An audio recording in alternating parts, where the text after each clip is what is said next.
dan aku tidak diberikan makanan yang baik. Apa kata Sayyidina Umar ibn Khattab kepada si bapak? Laqad aqaqtahu qabla an ya'uqqa alai. Kau sudah lebih dulu durhaka kepada anakmu sebelum anakmu durhaka kepadamu. Jadi sesungguhnya anak durhaka itu berawal dari ayah durhaka. Ini saya khawatir kalau ceramah ini didengar sama anak-anak kreatif yang suka buat sablon baju kaos, buat di belakangnya anak durhaka karena jawaban ada di depan, bapak durhaka karena tidak memilihkan ibu yang baik. Dia sudah nyari ibu yang baik, dia tidak tahu ibu yang baik itu adalah ibu alumni 3M yang baik. WWSD CPR. Hah? WWSD CPR. WWSD CPR. Ini memang iklan ini dia setiap 15 menit sekali mesti diulang.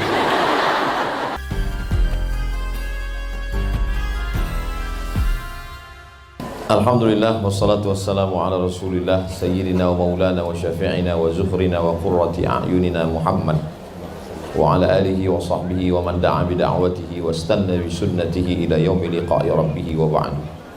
Sayyidi al-Habib Hasan Baharun wa usulihi wa furu'ihi wa jami'i ahli baitin Nabi SAW at-tahirin at-tayyibin wa ala hadhihi niyyah wa kulli niyatin salihah. Al-Fatihah. A'udzu billahi minasyaitonir rajim. Bismillahirrahmanirrahim. Alhamdulillahi rabbil alamin arrahmanir rahim maliki yaumiddin iyyaka na'budu wa iyyaka nasta'in. Ihdinas siratal mustaqim siratal ladzina an'amta 'alaihim ghairil maghdubi 'alaihim waladdallin. Amin. Al-Hubabah Khadijah hafizahullah, Sayyidi Al-Habib Saggaf Baharun, Sayyidi Al-Habib Muhammad bin Anis, Sayyidi Al-Habib Ja'far, Ustaz Aslam, Ustaz Hendri, Ustaz Ozi, beserta para asatiz, para santri semuanya, insyaallah semuanya dimuliakan Allah Subhanahu wa taala. Amin ya rabbal alamin. Kalau tuan pergi ke Makkah, jangan lupa membawa rendang Padang. Sudah lama saya tausiah, baru ini ada 7.000 perempuan memandang.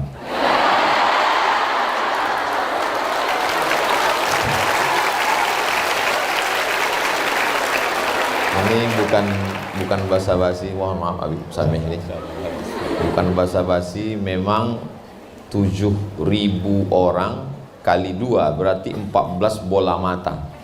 Ini memang baru kali ini. Inilah rasanya perempuan yang paling banyak. Untungnya ditemani oleh Habib Muhammad bin Anis, Habib Ja'far dan para habaib. Apa kira-kira rahasia mengapa Allah Subhanahu wa taala memberikan amanah 7.000 perempuan untuk dijaga oleh keluarga besar Sayyidi Al-Habib Hasan Baharun? Lama saya pikir. Jadi kalau adik-adik melihat tadi lama saya termenung, itu salah satu yang saya pikirkan. Apa rahasianya Allah Ta'ala memberikan amanah besar ini? Ternyata kalau kita telusuri dulu Sayyidil Habib Hasan Baharun, kalau beliau tausiah, dia membawa kain panjang. Kalau di tempat itu tidak ada satir penutup, maka dia akan membuat penutup untuk memisahkan jamaah dari laki-laki dan perempuan. Sekarang banyak orang tidak peduli itu, mau laki-laki mau perempuan mau campur, karena majelis itu adalah majelis ilmu, majelis barakah, majelis yang akan diperlihatkan kepada Allah dan akan dibanggakan oleh Allah kepada para malaikat. Nazalat alaihimus sakinah, ghasyiyat bihimur rahmah, haffat bihimul malaikah, wa dzakarahumullahu fiman indah. Bagaimana mungkin majlis itu akan turun rahmat, dikelilingi malaikat, dibanggakan kalau menyatu ikhtilat laki-laki dan perempuan? Maka Sayyidil Habib membawa kain panjangnya, lalu dia pisahkan laki-laki dan perempuan. Ketika satu sunnah itu dihidupkan, maka hari ini Allah ingin menunjukkan, hai Abdul Somad, kalau kau jaga amanah ini, maka sebagaimana aku dulu melihat hambaku ini menjaga amanah, inilah bukti yang ditunjukkan Allah. 7.000 santri berada hari ini, bukti dari ketulusan keluarga besar ini. Mudah-mudahan Allah menjaga, memelihara. Hari ini orang selalu berpikir tidak lagi percaya kepada balasan Allah, tidak lagi ada keyakinan tentang yang gaib. Maka apa yang kita bahas hari ini menguatkan hati saya pribadi, bil khusus yang menyampaikan dan yang mendengar. Walaupun nampaknya saya tidak sedang menceramahi para habaib, saya memuliakan para habaib. Habaib adalah guru-guru saya. Saya ingin dapat syafaat dari mereka ketika nanti menghadap Allah, menghadap Rasulullah. Saya juga tidak menceramahi adik-adik karena sudah penuh dengan bekal ilmu. Saya hanya ingin mencari-cari apa rahasia-rahasia yang tidak saya temukan kalau hanya saya melihat Habib Sagaf Baharun, hanya sekedar bertemu bertatap muka di kediaman Habib Novel di Solo, kami ketemu di Bekasi, tapi setelah datang kemari, maka ini adalah pelajaran yang ingin saya ambil. Bukan saya menggurui, tapi man salaka tariqan yaltamisu fihi ilman sahhalallahu lahu bihi tariqan ilal jannah. Yang saya dapatkan ini bukan dari kitab, yang saya temukan ini bukan dari talaqi kepada guru, tapi pelajaran dari hidup yang tidak terbatas oleh ruang kelas, batas waktu. Allah Subhanahu wa taala menunjukkan itu semua. Dan mudah-mudahan apa yang kita kaji malam ini didengar oleh saudara-saudara kita, karena mereka juga menonton channel Ustaz Segaf, Taklim Ustaz Segaf Baharun. Taklim Ustaz Segaf Baharun. Subscribe, like, share, and comment. Insyaallah. Poin yang pertama, kalau Allah melihat orang ini bisa menjalankan amanah, maka Allah akan berikan amanah itu. Ahasiban nasu ayyutsraku ayyaqulu amanna wa hum la yuftanun. Apakah mereka menyangka begitu mereka mengatakan kami beriman lalu tidak kami uji? Diuji Allah Subhanahu wa taala. Banyak orang yang sabar diuji dengan penyakit, banyak orang yang sabar ketika diuji dengan kegagalan. Itu makanya di rumah sakit banyak orang bertasbih. Tapi ketika sehat, tasbihnya digantungkan ke mobil, tangannya megang handphone. Itu menunjukkan orang lebih ingat Allah ketika sedang sakit, ketika sedang sulit, ketika sedang bangkrut. Tapi ujian di atas itu semua adalah ujian tertinggi, ujian popularitas. Ketika kita sedang berceramah, dilihat orang banyak, turun, apalagi komen-komen itu, Masya Allah. Banyak yang menduga saya tidak baca komen karena saya tidak pernah komen. Saya baca itu komen. Saya nggak komen karena saya nggak tahu passwordnya. Passwordnya dipegang oleh admin. Saya nggak tahu kalau admin ini membalas mengatasnamakan Ustaz Abdul Somad. Jadi ketika mereka mengatakan nggak usah dikomen, Ustaz nggak baca, saya baca. Sesungguhnya Allah SWT sedang menguji. Apalagi komen-komennya itu, mohon maaf Habib kalau keceplosan luar biasa. Komennya itu kadang yang di luar nalar manusia. Apalagi kalau dia masuk ke DM. Maka saya usahakan halakam ru'un lam ya'rif qadrahu. Orang celaka, orang yang tidak tahu hakikat dirinya. Kalau kita sadar kita akan jahat dengan medsos ini, maka kita serahkan passwordnya ke admin, maka kita tinggal minta. Nanti selesai acara, minta fotonya, pilih mana yang tepat, admin yang mengupload, lalu kemudian kita tinggal lihat berapa like-nya, berapa dislike-nya. Tapi like yang paling terpenting adalah like dari Allah Subhanahu wa ta'ala. Mudah-mudahan pertemuan kita ini di-like oleh para malaikat. Karena kalau cerita masalah like manusia, berapa banyak peminum khamar, mohon maaf, pezina, pemabuk di-like oleh manusia. Kalau buat katakan yang nonton tausiah, viewer, follower banyak, viewer pelaku maksiat lebih banyak. Kalau dikatakan tablik akbar di tanah lapang ribuan, yang tidak hadir puluhan ribu lagi. Maka sesungguhnya beban ke depan adalah jaga amanah yang diberikan Allah ini. Maka ke depan Allah akan berikan yang lebih besar. Contoh real nyatanya, seperti yang terjadi di Darul Lughah wa Da'wah.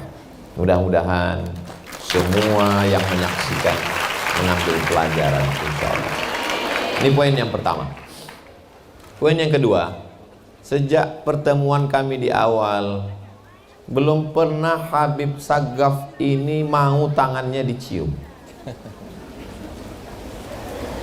Saya heran, apa rahasianya? Dan selalu bicara, kalau ketemu dengan orang banyak, sayalah yang paling rendah di antara mereka. Dan itu beliau ulang-ulang. Cuman saya orangnya segan mau nanya. Saya kalau orang ngomong, saya dengar aja. Apalagi zaman sekarang kita kalau mau nanya takut. Nanti kalau kita nanya, kamu bertanya-tanya.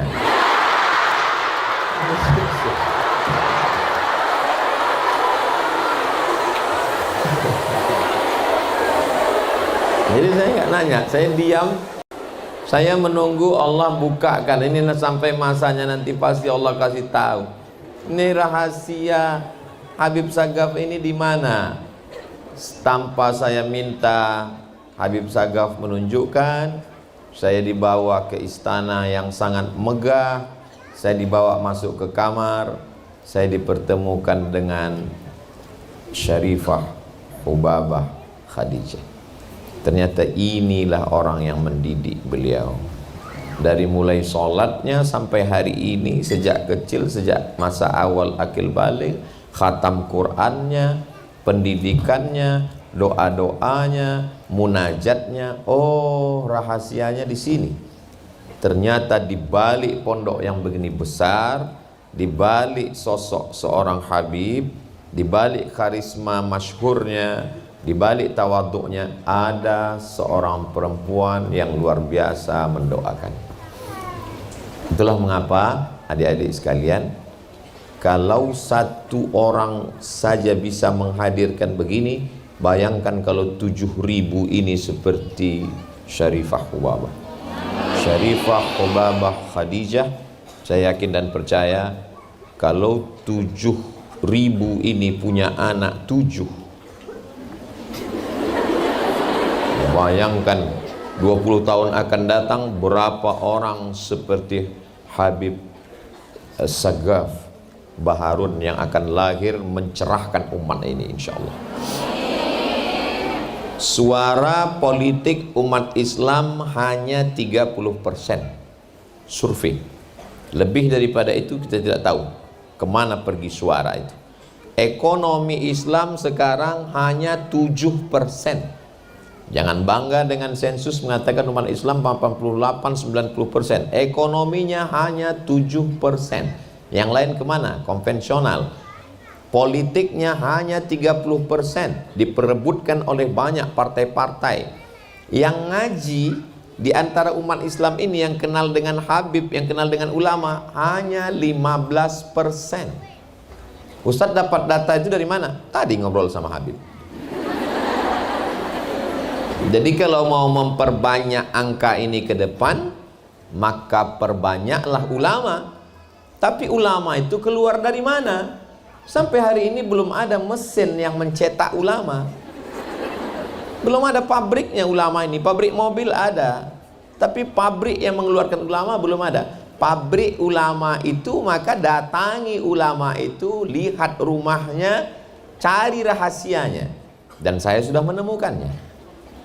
Ternyata rahasianya ada pada ibu.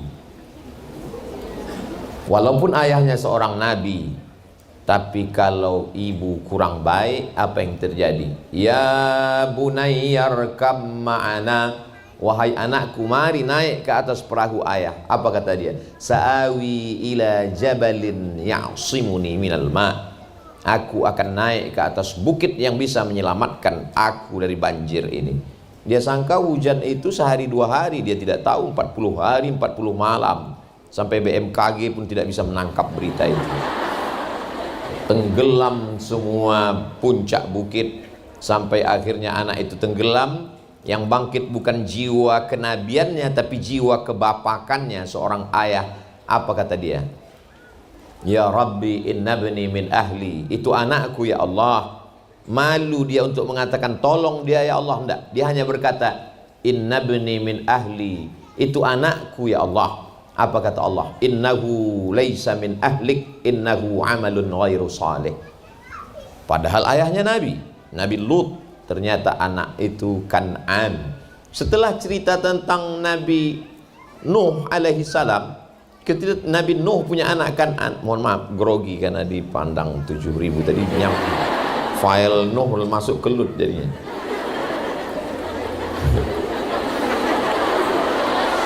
Nanti sebelum diupload diedit dulu, takutnya nanti ada komen di bawah grogi nih.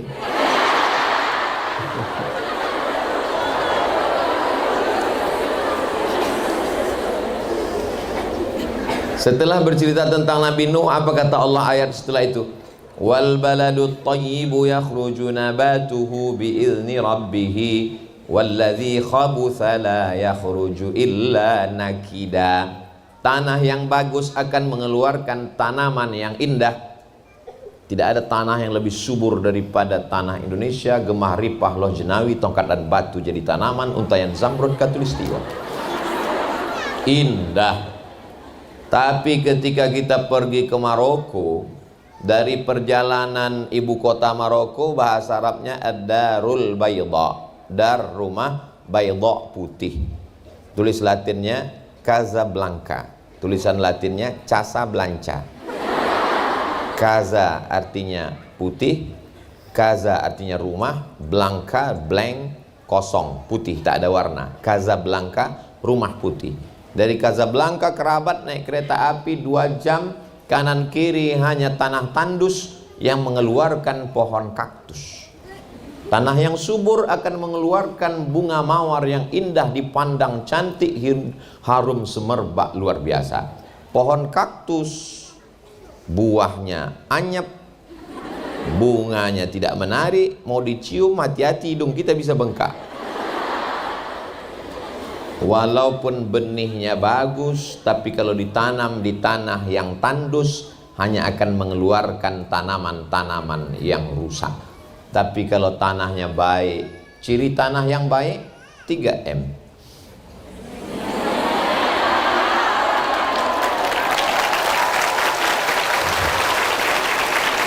Masya Allah, tabarakallah.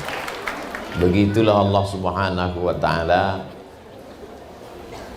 menceritakan bagaimana hebatnya. Maka diantara kalau mau memperbaiki bangsa ini adalah perbaiki ibunya. Kalau ibunya baik, insya Allah anak-anak menjadi baik. Makanya kenapa bisa lahir Al-Amin? Al-Amin hanya dilahirkan oleh Aminah. Hanya Aminah lah yang melahirkan Al-Amin. Jadi kalau ada hari ini anak-anak yang tidak baik, lalu kemudian bapaknya mengatakan, kenapa anak kita tidak Al-Amin? Karena kau bukan Aminah. Alhamdulillah, semoga 7.000 hamba-hamba Allah yang solihah ini Aminah semua. Dari mana Ustaz tahu mereka Aminah? Tidak ada yang tampak dari tubuhnya kecuali hanya bola matanya. Yang lainnya dijaganya, dipeliharanya. Dari ujung rambutnya sampai ke ujung kakinya adalah amanah dari Allah. Dia yang menjaga amanah itu adalah Aminah. Maka hari ini kita pergi ke pasar. Orang kalau lihat buah-buahan di pinggir pasar terbuka, kena debu, kena panas, dia tidak mau beli. Dia pergi ke mall, dia cari buah-buahan yang ada dalam plastik, plastiknya di dalam etalase kaca, kacanya di dalam toko, tokonya dikunci di dalam mall, mallnya dikunci di dalam kota, kotanya diawasi oleh polisi dan tentara. Dia mau buah-buahan yang terjaga dan terpelihara. Tapi ketika manusia, dia mau yang terbuka. Logika berpikirnya bagaimana? Maka ketika ada seorang perempuan sarjana dari Yaman sedang presentasi ke Amerika, lalu kata orang Amerika melihat dia menutup tubuhnya, kata mereka, ini manusia primitif yang datang tidak tersentuh peradaban. Dengan tersenyum dia bertanya, lalu yang kamu maksud peradaban itu apa? Peradaban adalah yang terbuka. Lalu perempuan cerdas ini menunjukkan gambar monyet. Kalau begitu kalian kalah peradaban dengan ini, karena dia terbuka semuanya. Kecerdasan seorang perempuan dikirimkan sebagai ilham dari Allah Subhanahu wa ta'ala. Perempuan yang solihah ini tidak mengeluarkan, sampai-sampai apa kata Nabi SAW, dibacakannya ayat Al-Quran. Nabi bacakan, la takhda'na bil qaul. Bukan hanya sekedar rambutnya, kakinya, bajunya, pakaiannya. La takhda'na bil qaul. Jangan bersuara dengan suara-suara. Makanya sebagian ulama mengatakan sautul mar'ati auratun, suara perempuan adalah aurat. Gara-gara itulah banyak jamaah kalau bertanya tidak lagi mau bersuara dan menulis. Padahal ulama membahas sebegitu detail. Kalaulah suara perempuan itu aurat, bagaimana Sayyidatuna Aisyah Ummul Mukminin mengajar? Tak mungkin ketika ditanya, wahai Ummul Mukminin, bagaimana hukumnya ketika perempuan rambutnya sedang dikepang ingin mandi, apakah mesti dibuka semua? Tak mungkin dia menjawab dengan logika akal. Dia menjawab. Lalu bagaimana korelasinya dengan ayat la takhda'na bil qaul, tidak boleh bersuara? Kenapa tidak boleh? Lanjutkan ayat itu, yatma'alladzi fi qalbihi marad. Tidak boleh bersuara sebab ada laki-laki yang dalam hatinya penyakit. Kalau dia dengar suara itu, dia langsung hang dan error. Jadi yang dimaksud suara di situ adalah suara yang mendayu-dayu, lemah gemulai. Makanya mana tahu ada orang salah sambung, suara masuk. Memang mesti dijawab apa adanya, dan kalau perlu tegas. Assalamualaikum. Waalaikumsalam. Ini di mana? Dalwa. Sekarang-kadang kalau telepon itu kan suaranya seperti di airport, di mall. Kenapa mesti suaranya itu? Akan berangkat pada jantung. Kenapa mesti dibuat-buat begitu? Kenapa tidak bersuara sebagaimana apa adanya saja? Orang barat begitu marah melihat eksploitasi alam. Mereka mengatakan tidak boleh eksploitasi binatang.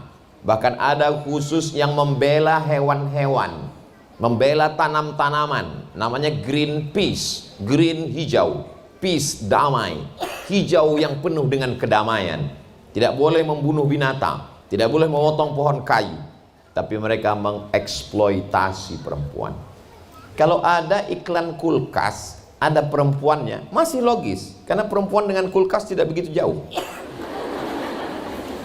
Tapi perempuan dengan iklan minyak pesawat, apa hubungannya? Ketika perempuan hanya dijadikan sebagai pemegang payung untuk lomba motor gede, perempuan yang megang payung. Dan ketika Malaysia menjadi tuan rumah, Masya Allah, tabarakallah, negeri muslim yang memuliakan Islam sebagai dasar berkebangsaan, boleh menjadi tuan rumah. Tapi nanti kalau menang tidak boleh menyemprotkan khamar. Di mana-mana di tempat yang tidak menghormati ajaran Islam, kalau menang khamar disemprotkan. Ternyata ketika disemprotkan minuman bersoda tetap berbuih. Lalu kemudian perempuan yang memegang itu pakai baju kurung, baju Melayu. Disebut baju kurung, baju Melayu. Kenapa kurung? Karena tubuhnya terkurung. Tidak kelihatan lekuk tubuhnya. Baju kurung itu panjang saja. Dan pakai kerudung menutup aurat. Dan ternyata terjadi, terwujud, tanpa harus mengeksploitasi perempuan. Perempuan dalam Islam bukan tidak boleh beraktivitas. Tapi ini ayatnya jelas, Ustaz. Waqarna fi buyutikunna. Menetaplah kamu ke rumah. Betul. Tapi Al-Quran itu tidak boleh difahami tanpa melihat konteks pada kehidupan Nabi Muhammad SAW.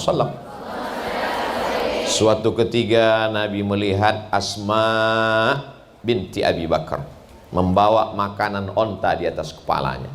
Nabi membantunya mengangkatkan dan membawanya pulang. Nabi tidak ada marah. Seandainya Nabi marah, ya Asma, jangan lakukan ini, berarti hadis qauli.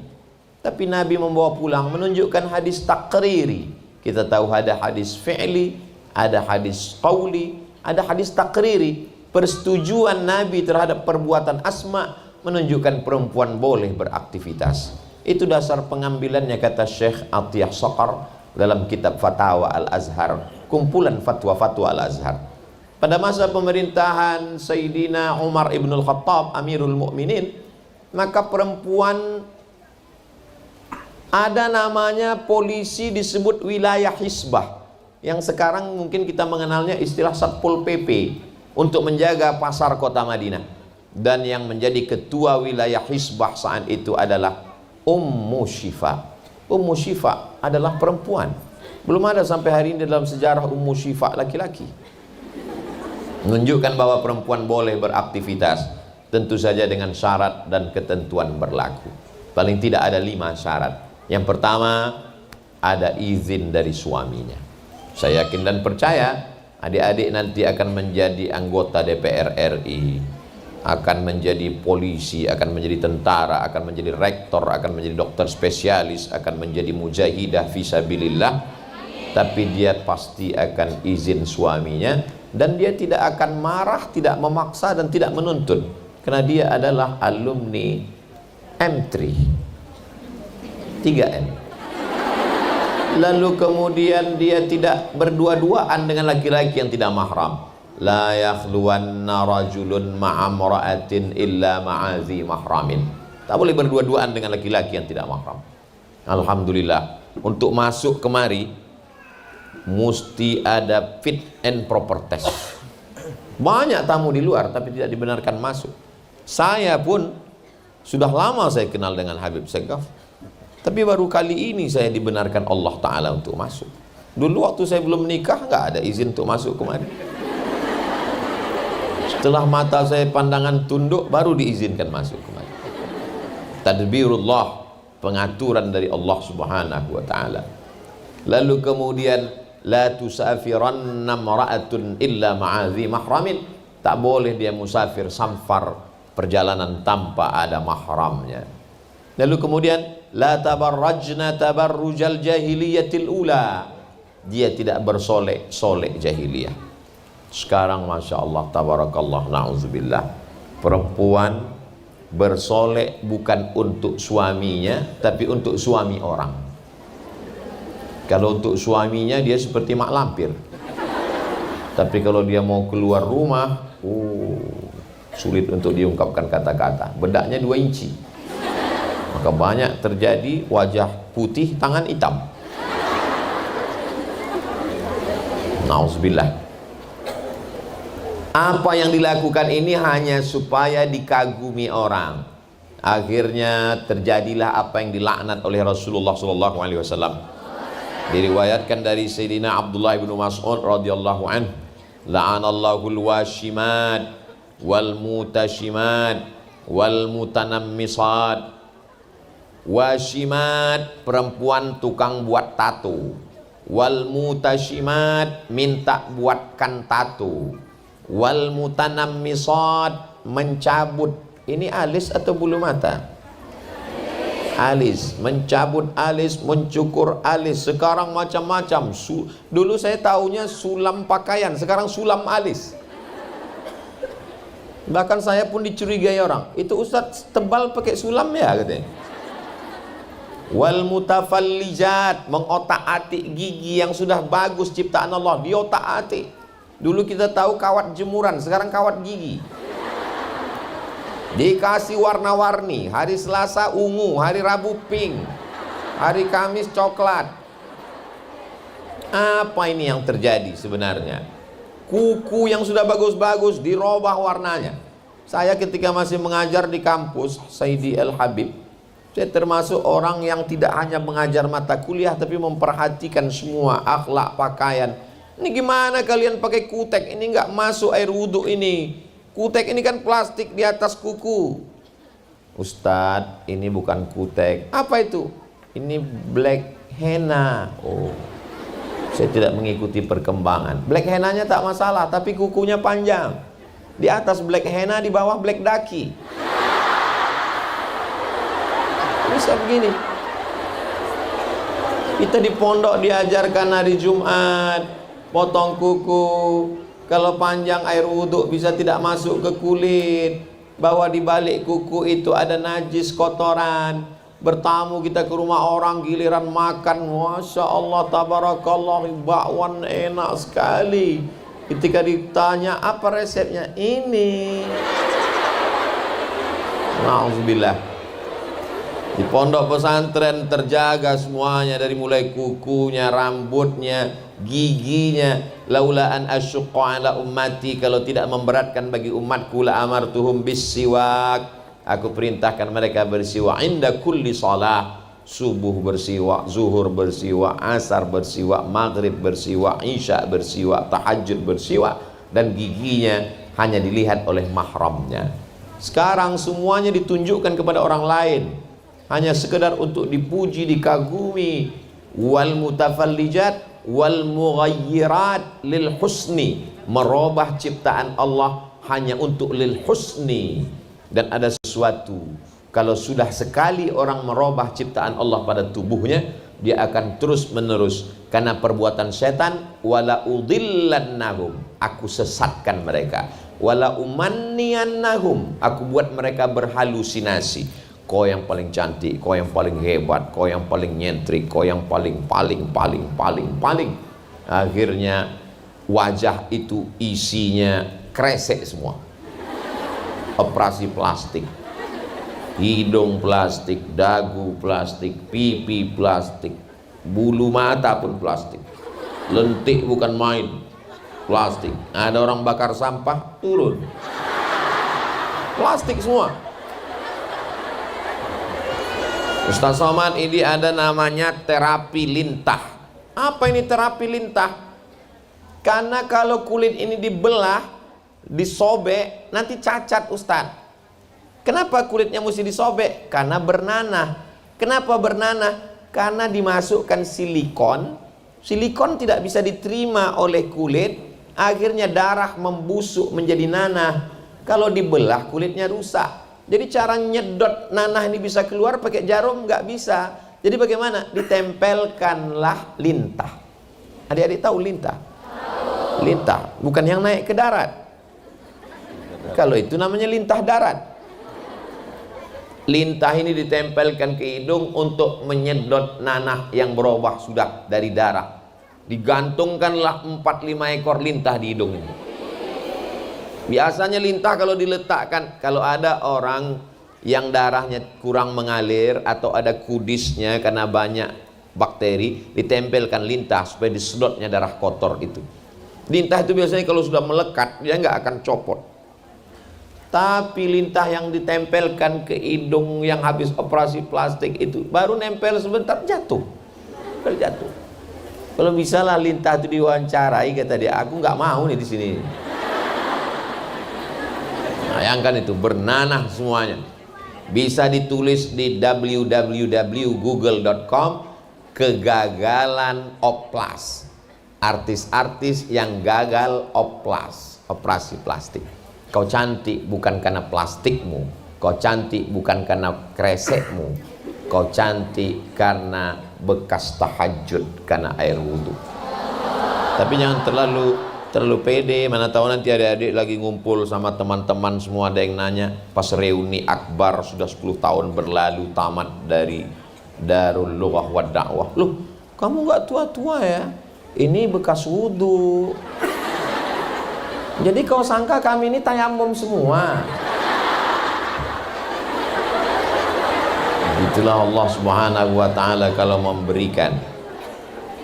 Setan mempermainkan halusinasi manusia, merasa dia lebih hebat, lebih sempurna. La'atiyannahum min baini aidihim wa min khalfihim wa an aymanihim wa an syama'ilihim. Dia akan selalu berbisik, operasi lagi, terus lagi, obah lagi, terus sampai akhirnya hancur itu kepribadian, batinnya hancur, zahirnya rusak, durhaka kepada Allah, dan dia tidak akan menjadi apa-apa. Hari ini perempuan yang tidak terdidik dengan baik akan melahirkan anak keturunan. Bak kata pepatah orang Melayu, Guru kencing berdiri, anak kencing berlari. Bagaimana gurunya? Guru yang pertama al-madrasatul ula. Habib Segaf hatam Quran pertama kali dengan Salat pertama kali dengan ibu.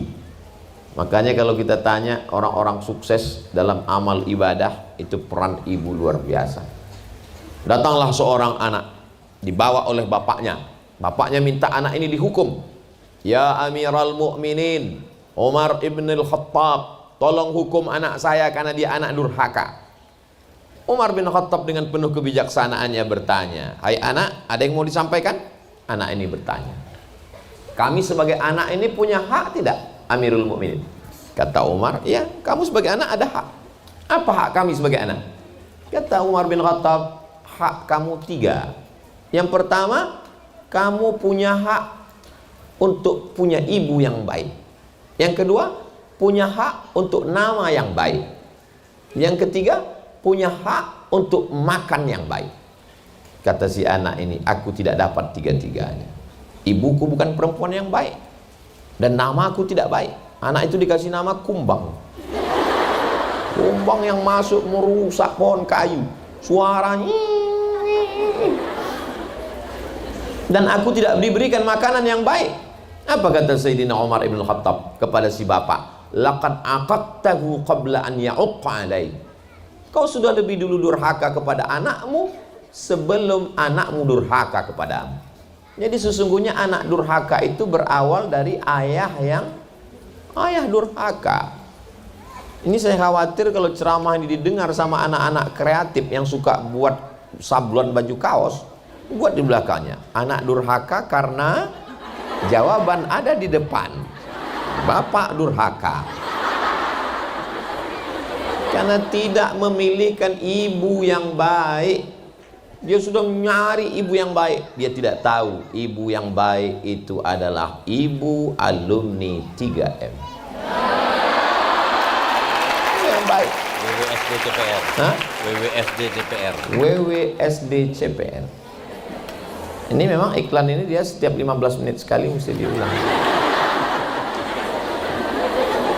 Nampaknya apa yang saya sampaikan ini orang boleh menanggapinya, ini Ustaz Somad serius atau tidak. Nanti sampai masanya ketika dia punya anak, anaknya manjat-manjat dinding, mencakar-cakar, baru dia sadar, betul yang Ustaz katakan dulu. Dulu waktu aku kasih tahu, ente sangka aku bercanda. Sekarang baru ente rasakan, betul Ustaz Somad, anak saya ini cakar-cakar, muka saya pun dicakarnya. Kenapa? Karena waktu hamil dulu ibunya dipilihkannya menyanyikan kucing garong. Garong itu kan perampok, kucing yang merampok, bukan kucing yang soleh. Lagu-lagu yang membuat maksiat dosa. Coba kalau ibunya dari pondok pesantren Darul Lughah wa Da'wah, maka akan dibacakannya syair-syair dari matan-matan tajwid, sifza sana kam jada syakhsun qad sanadun tayyiban zikfitu qadda zaliman kalamuna labzun mufidun kastaqim ismun wa fi'lun summa harfunil kalim. Semarah-marahnya dia, paling-paling dia akan bacakan tasrif doroba. Nah, marah-marah itu udah marah betul itu udah. Dorobanya sampai 14 kali udah. Enggak juga berhenti, pakainya fi'il mudhari. Begitu kalau dia marah. Andai dia marah, mangkel, dongkol, marahnya tetap doa karena dia tahu kalau sampai yang keluar dari mulutnya itu tidak baik, maka Allah kabulkan. Ya Juraij. Anak ini diam. Dipanggil lagi sama Nabi, ya Juraij, dipanggil oleh ibunya, wahai Juraij. Dia diam karena menurut dia lebih utama Allah daripada ibu. Panggilan yang ketiga, ya Juraij, dia tetap Allah lebih utama daripada ibu. Apa kata ibunya berdoa? Allahumma la tumitshu hatta turihi wujuhal mumisad. Jangan kau matikan Juraij sebelum matanya melihat wanita tunasusila. Padahal Juraij ahli ibadah, dia tinggal di Som'ah. Orang yang ahli ibadah tinggal di Som'ah tidak akan mungkin bertemu dengan wanita nakal, karena makanannya diantar, pakaiannya diantar, dia hanya beribadah saja. Tidak mungkin menurut logika akal matanya akan melihat wanita itu susila. Tapi karena doa ibu terkabul, apa yang terjadi? Tak lama setelah itu tiba-tiba ada seorang perempuan pengembala kambing, maaf beribu maaf, dia hamil. Ditangkap sama masyarakat. Siapa yang menghamilimu? Perempuan itu berkata, Juraij. Lalu orang kampung mendatangi Som'ah, tempat ibadah Juraij. Mereka tarik Juraij keluar. Mereka ratakan tempat ibadah itu dengan tanah. Lalu kata mereka, kau memang jahat Juraij. Kau bertopeng sebagai ahli ibadah, ternyata kau berzina, mohon maaf, dengan perempuan ini. Mereka akan memenggal kepala Juraij. Kata Juraij, kalian boleh memotong kepalaku, tapi tunggu setelah anak ini lahir. Setelah anak itu lahir, lalu Juraij menusuk pusar anak itu dengan jari telunjuknya sambil bertanya, Man abuka? Who is your father? Siapa bapakmu? Anak itu menjawab, Ra'il ghanam. Bapakku adalah pengembala kambing. Disitulah mereka bersimpuh sujud mencium kaki Juraij. Kami salah Juraij, karena yang bisa menusuk pusar hanya Nabi Isa alaihissalam dan wali-wali Allah. Ternyata wali Allah pun ketika durhaka akan gugur kewaliannya, apalagi cuman wali murid. Allah subhanahu wa ta'ala, seorang ibu walaupun salah, ngomongnya tetap diaminkan para malaikat. Maka ibu-ibu yang baik tidak akan mengatakan yang tak baik kepada anaknya. Andai dia marah betul, dia akan panggil, ya calon menteri pertanian, ya calon jenderal, dia minta. Sekarang perempuan kalau marah sedikit, anak setan. Mohon maaf Habib, saya begitulah. Jadi kadang banyak jamaah ini bertanya, kenapa lah anak saya ini seperti setan Pak Ustadz? Ibu dulu bilang gitu. Iya memang betul Pak Ustadz. Doa ibu dikabulkan Allah subhanahu wa ta'ala. Namanya carilah nama yang baik. Tempat kita ini yang paling tinggi ini adalah atap. Atap itu bahasa Arabnya saqfun. Orang yang ilmunya sampai ke atap, saqaf. Karena orang Indonesia susah menyebut saqaf, maka ditulis as-segaf. Saqaf, ilmu yang sampai ke atap. Dan doa itu dikabulkan Allah SWT. Diberi ibu yang solihah, mendapatkan nama yang baik, diberikan makanan yang baik. Makanan ini hati-hati. Satu piring nasi, saya nggak makan nasi Pak Ustadz, lontong. Satu piring lontong, enggak juga Pak Ustadz, terserahlah mau makan apa. Satu piring itu berubah menjadi setetes darah. Setetes darah akan masuk ke dalam jantung. Dari jantung menyembur naik ke atas otak. Dari jantung menyemburkan darah membawa oksigen naik ke otak. Makanya Allah menyebut otak, nasiyatin kazibatin khati'ah. Nasiyatin, ubun-ubun, otak bagian depan. Kazibatin, penipu, pembohong, pendusta. Khati'atin, pelaku dosa. Yang melakukan dosa kan tangan, yang melakukan dosa kan kaki, bukan otak. Otak memerintahkan mata, otak memerintahkan tangan, otak memerintahkan kaki. Jadi kalau ada tangan, kaki, mulut yang jahat, nakal, itu berasal dari otak, dan otak berasal dari darah dari jantung, dan jantung berasal dari makanan. Makanya kata Nabi dalam kitab Al-Mu'jam Al-Kabir karya Imam At-Tabrani, atib mat'amak takun mustajabat da'wah. Jaga makananmu, maka doamu akan dikabulkan Allah. Ibunya baik, namanya baik, makanannya baik. Inilah rahasia Ma'had Darul Lughah wad Da'wah. Ini yang akan kita jaga untuk generasi yang akan datang. Tadi saya mulai 7:30, sekarang jam 8:30 kurang 10. Ustaz Abdul Somad itu di mana-mana 60 menit sesuai yang tertulis di Dalwa Water. Kemarin Ustadz tausiah botol minumannya mereknya dicopot, nggak boleh ada. Tapi di Dalwa botolnya ada. Apapun yang perlu kita lakukan zaman ini membangkitkan ekonomi umat. Selama ini Ustaz Somad tausiah 600 ml, betul. Di Dalwa kenapa panjang? Ada buah naga.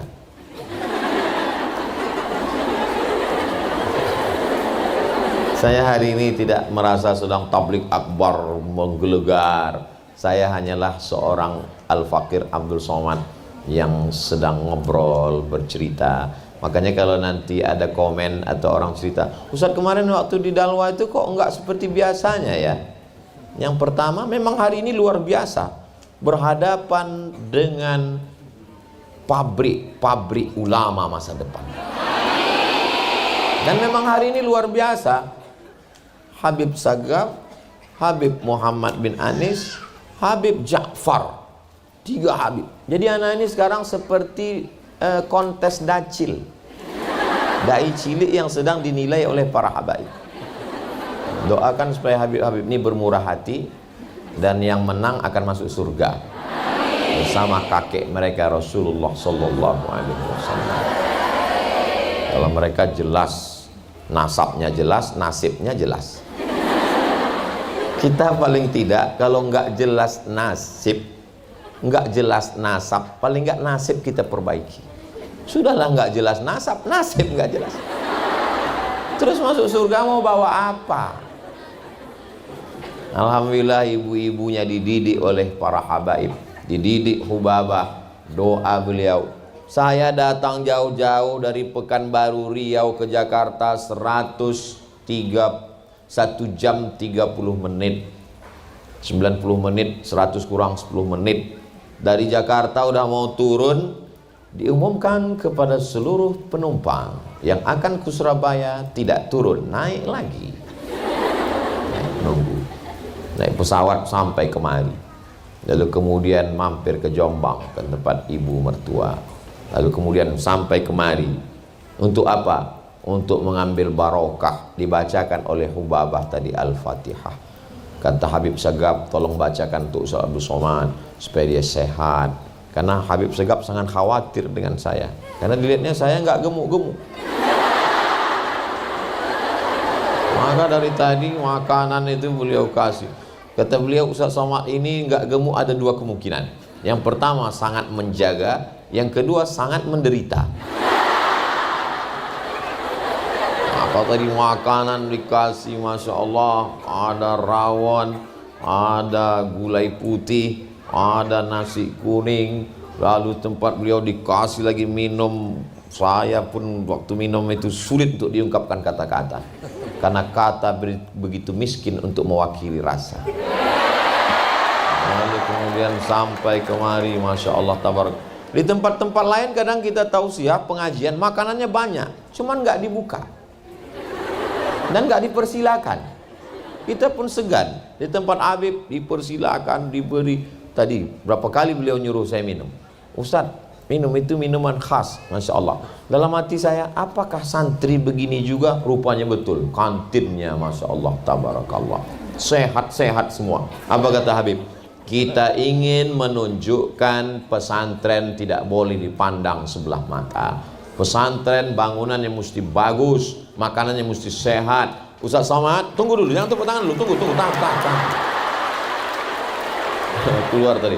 Ustaz Somad, ini kampus laki-laki, ini kampus perempuan. Coba perhatikan di dinding-dindingnya, AC, masuk ke dalam, pintu gerbangnya, tidak sembarangan orang mesti masuk. Baru sampai kemari, lantainya, Masya Allah, tabarakallah. Andai tidak hujan, bagaimana bisa 7.000 orang menampung? Jangan heran nanti kalau Ustaz Somad sampai di sana, yang di depan tuh hanya sebagian lagi di atas sana. Atas. Di atas juga, Masya Allah. Walaupun nampaknya Ustaz Abdul Somad yang tampil di sini, kamera tertuju ke Ustaz Abdul Somad, yang di samping Habib Sagaf bin Hasan Baharun Ustaz Abdul Somad, tapi boleh jadi Ustaz Abdul Somad masuk surga karena doa mereka yang ada di sana. Begitu cara mendoakan mereka yang di tangga sana. Itu cara membahagiakan, membesarkan hati mereka. Insyaallah, tabarakallah. Saya sangat ingin punya anak perempuan. Anak saya pertama laki-laki, saya laki-laki. Adik saya laki-laki. Anak pertama laki-laki, anak kedua laki-laki. Pernah diprank sama dokter. Selamat Ustadz, anaknya perempuan. Saya siapkan nama dari Maroko. Orang Maroko kalau ketemu, kaifa haluk, labas alik, jawabannya Mizyan. Mizyan artinya baik. Saya siapkanlah nama perempuan yang baik, tak ada bandingannya. Mizyana Bella Nazira. Siap ini nama. Begitu lahir laki-laki. Tanya dokter. Kata Pak dokter, kata ibu dokter, dokter untuk perempuan mesti perempuan. Mudah-mudahan adik-adik nanti jadi dokter spesialis kandungan. Supaya jamaah yang selalu nanya ke saya, bolehkah memeriksakan istri ke dokter laki-laki? Saya bilang boleh kalau pilihannya dua, mati. Makanya dokter perempuan mesti diperbanyak. Lahir laki-laki. Kata bu dokter kemarin perempuan. Anak Ustadz pandai menyembunyikan sesuatu. Situlah saya paham. Makanya kalau saya ngasih nasihat tadi, itu sebenarnya saya sedang ngobrol-ngobrol dengan anak perempuan saya. Kata Ustadz anak perempuan, tapi tadi kok panggil adik? Tadi saya mau manggil anak atau adik, tapi mau manggil anak rasanya masih terlalu muda. Melihat perempuan, mereka adalah adik kita, mereka adalah anak kita, mereka adalah ibu kita, mereka adalah saudari kita. Maka kita tidak akan menganiaya dan menyia-nyiakan mereka. Di balik Nabi Musa alaihissalam ada seorang perempuan yang luar biasa, Yohanes namanya. Di balik Nabi Ibrahim alaihissalam ada seorang perempuan yang luar biasa, Umailah namanya. Di balik Sayyidina Maulana Muhammad sallallahu alaihi wasallam ada perempuan yang luar biasa, Aminah namanya. Dan ada satu perempuan yang disebut setelah nama Nabi langsung nama dia, Isa ibnu Maryam. Maryam luar biasa. Jangankan laki-laki yang datang kepadanya, malaikat yang datang kepada dia, apa kata dia? Inni a'udzu birrahmani in kunta taqiyya. Aku berlindung kepada Allah, wahai engkau anak muda, jangan kau dekati aku. Arsalna ilaiha ruhana fatamatsala laha basharan sawiyya. Kami kirimkan malaikat Jibril dalam bentuk anak muda yang ganteng luar biasa. Apa jawab Maryam ketika itu? Inni a'udzu birrahmani in kunta taqiyya. Aku berlindung kepada Allah, jangan sampai kau dekati aku. Allah jaga dia dengan penjagaan yang luar biasa. Sampai akhirnya ketika dia mengandung diuji Allah sesuai dengan sifat.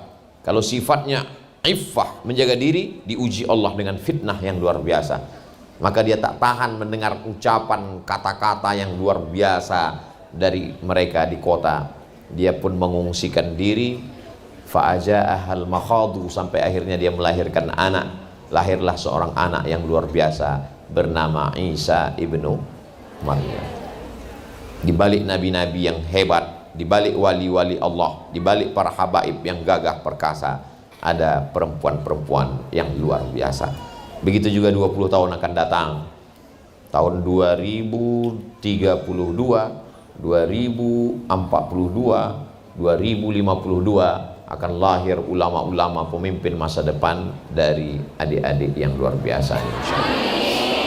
Itulah agaknya yang dapat disampaikan oleh Al-Fakir Abdul Somad. Terima kasih atas segala perhatian.